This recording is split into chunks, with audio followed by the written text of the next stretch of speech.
development speed. So we push the site every single day. And we're in fact going to probably talk later today about pushing the site twice a day. And so we're on this increasing velocity on the web. When you talk about the love of building specifically a mobile app that goes into an app store and you update on your phone, you really don't want to be delivering that every day. But you want to still have the same development velocity. So we actually have been borrowing some of the techniques of desktop software from the Firefox and building fixed release cycles for mobile apps. And that's not something that's happened, right? I mean, the Facebook iOS app hasn't been updated. So hasn't happened yet for that. You'll see it on Android. If you actually watch very carefully, you see now our Android app getting released on a fairly fixed cycle. It started as 8 weeks and moved to 6 and moved to 4. And just as a development methodology, you need to have this fixed release train, and your feature is either up to quality for the release or not. And if you miss this release, you go ahead and move on to the next one. And it's been a really effective way to get what's an increasingly large developer base at Facebook working and building features, but every time you release the app, you want to increase the quality. So if you release a bad version of the app, we're 4 weeks away from new Facebook. 4 to 6 weeks from an Android. So I mean, Android releases on a fairly clear clock. The iOS app hasn't yet made this transition to a new world. When do you expect that to happen? I don't know, sometime maybe this later. So the entire development methodology is different. And you have to have a higher quality bar for the code. You have to have a higher quality bar for testing to make sure you're actually delivering something that's better than the last one. When did you guys start doing this within the company? When did you say, okay, we're going to start like this stricter regimen program? It started this year. Yeah. And that was just being like, okay, this is where our audience is going. We have to like refocus, reorganize. I mean, to be really honest, the way I'd say it is like we kind of see the mobile trends happening, and it really started. This is one very specific example, but it required a retooling of the way we think about kind of building a team.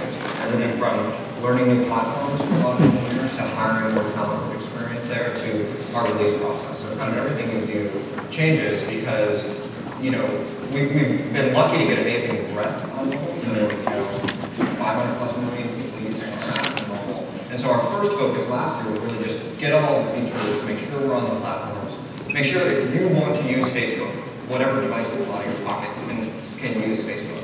And now we're really saying, okay, great, we're everywhere. We have most of the feature set. You didn't used to be able to create an account, on mobile before. Now you can do that. Great. We kind of have a minimum feature bar. Now we're going back and saying, all right, now we need to do on all of these platforms, make sure that the app and the experience is the quality that people kind of expect and demand out of us. So you're talking about apps right now. There's been some commentary, but I think Dalton Caldwell said this, but people are observing that you guys are talking about mobile apps and you're not talking as much about Facebook being a utility and being a platform.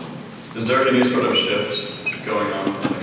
So mobile is an important way in which people use all sorts of apps. Facebook, we're here talking about developers, and even if you talk about the intersection of the two, so platform and mobile, in the last 30 days, we drove 146 million visits to the Apple App Store and Google Play Store.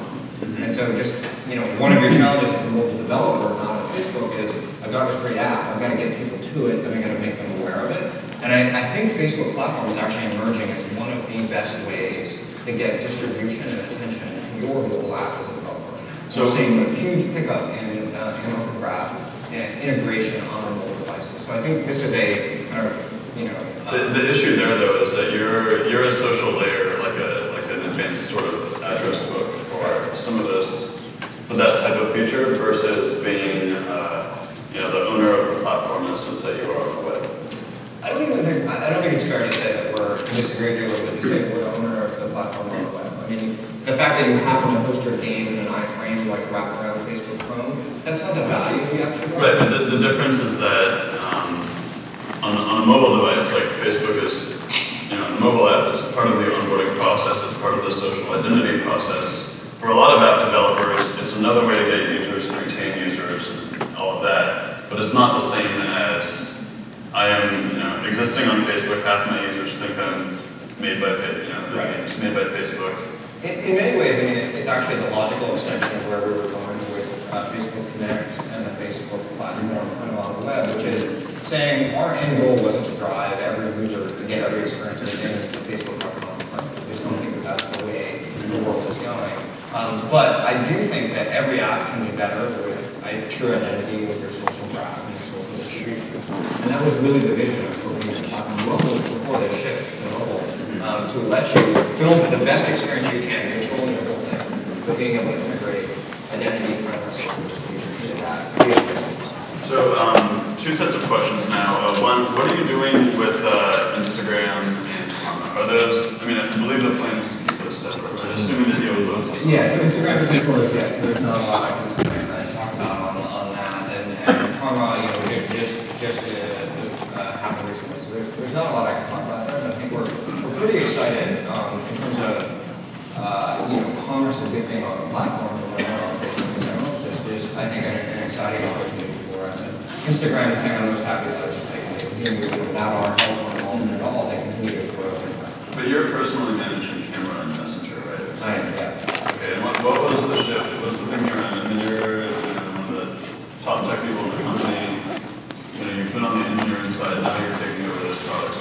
What's the thinking Behind, like you directly managing these two apps? So I think that the thinking is pretty simple, which is, you know, for anyone here who's running a startup in the audience or working with one, you know, companies work best when you get people really a sense of ownership over the products they're building. And that's true at, you know, kind of every role and every responsibility. And so we just wanted to make sure that anything you could point out that wasn't important at Facebook, you could say, who's the person who wakes up in the morning and stresses out about whether we're building an amazing experience here?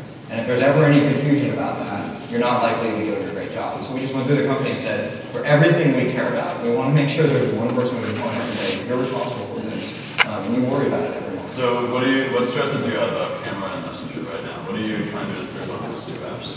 What's like your priority there? Well, I've been, you know, camera is interesting because it's a new app for us. And if you pay close attention to it, you'll see, you know, it's pioneering a lot of different design directions when maybe it's exploring, you know, with Facebook moving forward. And it is, the thing I'm most proud of with camera is it's a fantastic multiphoto upload experience, which sounds trivial, but is actually very hard on a small screen. That's where we spent the bulk of our design time and attention. We actually went through probably 3 or 4 major iterations where we had the app built and working, using it internally, and we said, this just isn't right, and we ripped it apart and built it again to get this exact experience right. So you see, you know, a third of the photos uploaded on camera are multi-photo uploads, which is stunning. So I think that's really good. But I think it's just the beginning. It's a 1.0 app. You know, we've done a couple of small updates, and we have more to come. But there's just, when you say everyone in the world one day will have a phone, internet-connected phone in their pocket, and the thing you want to do with that, with a camera in their pocket, and the thing you want to do with that is share things with your friends. And you say, like, are we at the state of the art now? Is it as easy as possible for me to get those moments with my friends quickly and make them beautiful moments? I mean, that's always been a key part of Facebook, right? Yeah. I mean, the photo experience and like that's part of the thinking about Instagram, right? Yeah, I mean, 300 million photos on average a day uploaded on Facebook. And we've done a lot of work even on the web to get high res, beautiful viewing experience. And so I think, and the reason we care about this is simple. It's just I think photos are probably the most approachable way for people to share. You think about every person on the planet with the right equipment, you know, when it gets cheap enough, can take a picture and post it, right? If you think about people having to write a status update or write a long form, that can be intimidating, but everyone gets photos, and it's such a deep emotional connection that it's something that we care a lot about, making sure it's an amazing experience on Facebook and with partners. Because you're now in the position of being an app developer, how do you approach, and what are you concerned about that Apple and Google are doing in your 2 main mobile platforms that you're working on? What is affecting your product development based on those companies' policies? Well, I think the big challenge with these, and I alluded to this before, is just that they're 2 totally different platforms. And so, you know, as a developer, you're kind of forced with this choice of trying to share code across them to get kind of common experiences, which doesn't usually get you the performance and the interactivity you want. And so, you know, we end up spending a lot more time building native apps on each end to get exactly that experience you want. And I think that making sure the platforms can support, you know, the beautiful experiences are the ones in which the app feels like a physical object because it, you know, 60 frames per second, it moves when you move. And I think not all the platforms or not all the hardware is up to that yet. And it takes a significant amount of development time to get that kind of experience on the devices. What about monetization? I mean, you guys said on your earnings call that sponsored stories are working really well. They're new. Some commentators believe that, you know, and this is, I think up for debate right now, is that actually like hurting the user experience, having these ads appear in the news feed, having them, you know, like take over your space on the wall. What are you hearing from users? Where do you expect that product to go? Yeah. How else are you going to monetize? Because I mean, I think there are some risks in sponsored stories. So, I mean, we've always believed that the better targeted and the more engaging, the more social an ad is, the better content it is. And if you think about, you know, your average user's newsfeed, either on web or on mobile, probably has a couple of thousand candidate stories that we can show at any given time. And you may look at 15. So we've got to make some hard decisions in, you know, in tens of milliseconds in terms of what piece of content to show you. And if we can show you a really good socially engaging ad, you know, walk out of here and realize that there's a coffee shop down the street who has something that you know, offer on a drink or something to see, that's good content for me. Obviously, if it's poorly, you know, isn't relevant for me, then it's bad content and it will affect sentiment. Just like having a post from a friend that I'm not interested in, right, negatively affects my experience. So I think the real trick on all of these things is not whether it's an ad or a status update or a photo, is making sure at the end that that newsfeed that people have is relevant and engaging to them.